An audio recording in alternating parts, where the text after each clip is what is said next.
Alright, so we're going to do this now for the second time because the last time I filmed this video my microphone was off and I realized that as soon as I ended up hitting finish, and I didn't redo it yesterday because I was already kind of crunched for time, so we're going to go ahead and try it again. I'm going to go ahead and talk to you guys about the products that I have from my previous Shop My Stash. I normally throw my Shop My Stash, like how I feel about certain products within the newest Shop My Stash if I have anything that I wanted to discuss. But because I have so many products that I wanted to actually touch base on, I figured that it probably would be okay if I did its own video. So today's video is going to be talking about my October Shop My Stash, and we're gonna, no, is it October? No, I'm getting confused. We're gonna be talking about my September Shop My Stash, and then we're gonna be doing my October Shop My Stash in the next video. That is what we're doing. If you guys are ready to see what I have to say about these products, then let's get into it.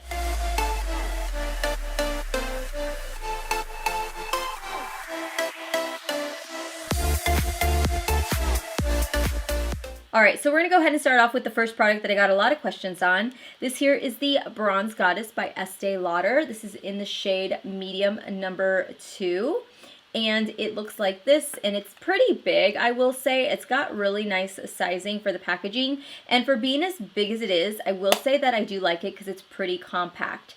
It just does not work on me. I do like the way that it blends out on my skin. I feel like it does a good job at blending out. It is soft, it's easy, it's light, so you can really build the color up.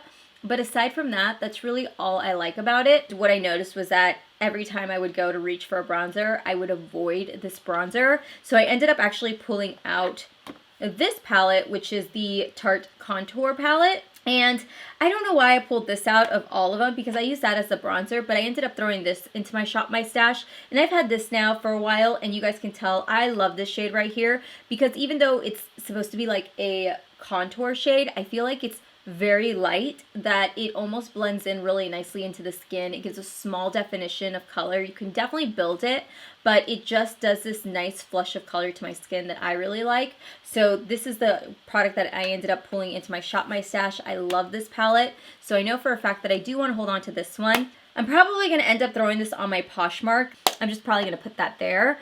Let's move into setting spray. So for setting spray, I try to use up the rest of this, which is the Wet n Wild Mega Glow Face Mist.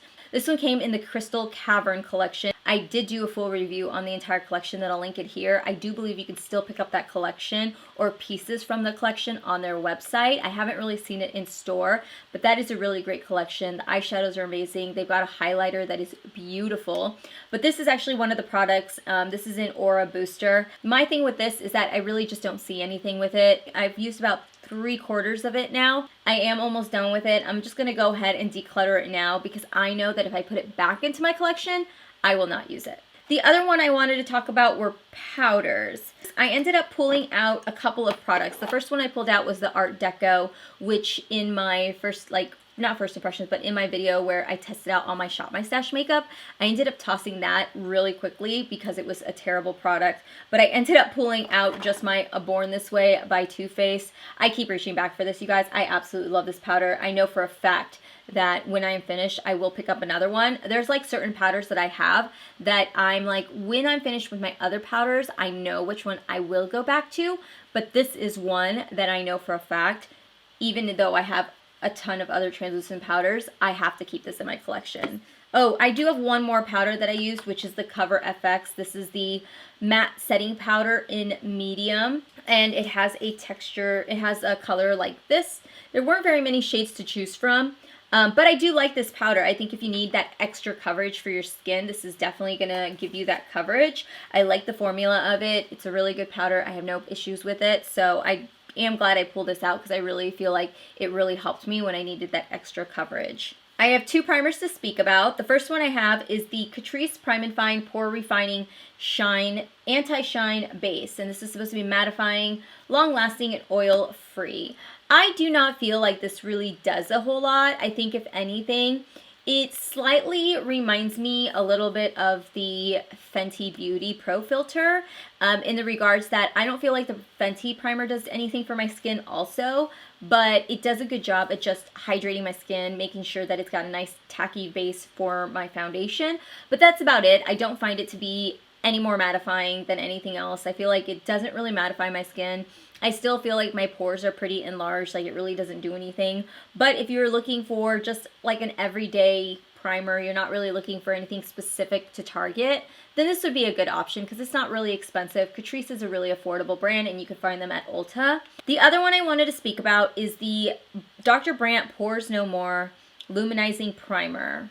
And this one here has more of a milky consistency versus the other one that I feel like they are very, very known for, which is the Dr. Brandt Pores No More. The other one's got more of a mousse formula to it, and it definitely does what it says it's going to do. You can see that it gives a little bit of a glow to his skin, but it almost looks like moisturizer.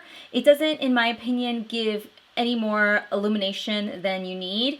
But the con to me on this product is that it's not a very inexpensive brand to begin with, and I don't really feel like it does do that much of a difference than what your moisturizer has already prepped your skin to do. Next thing I have is the Priming is Everything Natural Neutral Eyeshadow Primer. This here is by The Balm. When I do my foundation and concealer routine, I tend to find that I do prime my lids all the time now with concealer, so I don't feel the need to have to go in with this, so I tend to skip this quite a bit.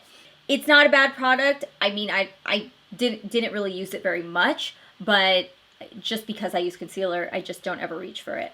So the last thing I wanted to mention was a lip product, and this one specifically, I wanted to mention this one because I tried it out, and I think I just figured out I'm not the biggest fan for it.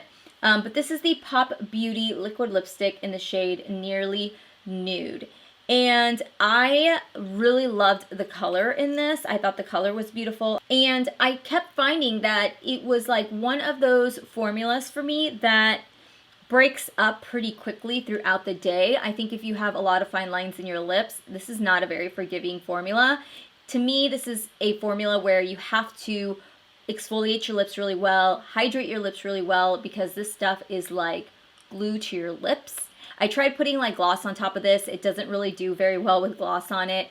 I even tried putting like a little bit of lipstick, like a hydrating lipstick in the center, maybe something not as glossy. Didn't do really well. It just doesn't like my lips, and my lips look very aged and old and cracky when I use this after a while. So I love the color, but not the formula.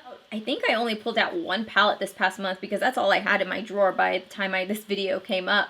And it is the Profusion Mirage palette. This is 35 shades. And so I played around with this. We unboxed it in a PR haul. And in my PR haul, I decided that I was going to use it and play around with it and see how it worked. And I will tell you right now, this is definitely geared towards somebody who is very, very much in love with those terracotta, really, really warm burnt orange shades. If you love those, this is definitely going to be right up your alley. There is nothing wrong with this palette. The formula is good. A lot of colors in here blend out really nicely. I have no issues with it. I think the issue really was on me that I limited myself to only one palette, that I ended up just getting really bored with this palette really quickly. And I think that if I would have added more palettes to my collection, I wouldn't have been as bored and been more inclined to want to use it. So I think for the month of October, my plan is to use more than one palette and try to get some like vibrancy and color to me. So yes, nothing wrong with the palette at all, just on me. And now I know that I need to add more palettes to my life. So that is everything in my video, you guys. I hope you guys enjoyed this video of me explaining the reason why I'm decluttering. Certain things I'm decluttering, certain things I'm holding on to, and stuff like that. So I hope you guys enjoyed this video. Thank you so much for listening to me chat about these products and giving you guys my opinions on them and what I plan to declutter or pass on and what I'm going to hold on to. I hope to see you guys on my next video. If you guys didn't know, I'm currently trying to upload like every day because I really would like that to be my schedule. I would love to go to an everyday post schedule. So I do plan to continue. I still do my Tuesdays, Thursdays, and Sundays, but just keep your notifications on so that way anytime I upload or anything like that, stay with me on social media. I'm at Steph's Beauty 05. I give you guys all the deets on there. Even on YouTube, I will try to even post a comment like, hey, I'm not posting today, or a new video coming, just to keep you guys up to date with everything. So I love you guys. I will see you guys all in my next video, and I'll talk to you soon. Bye.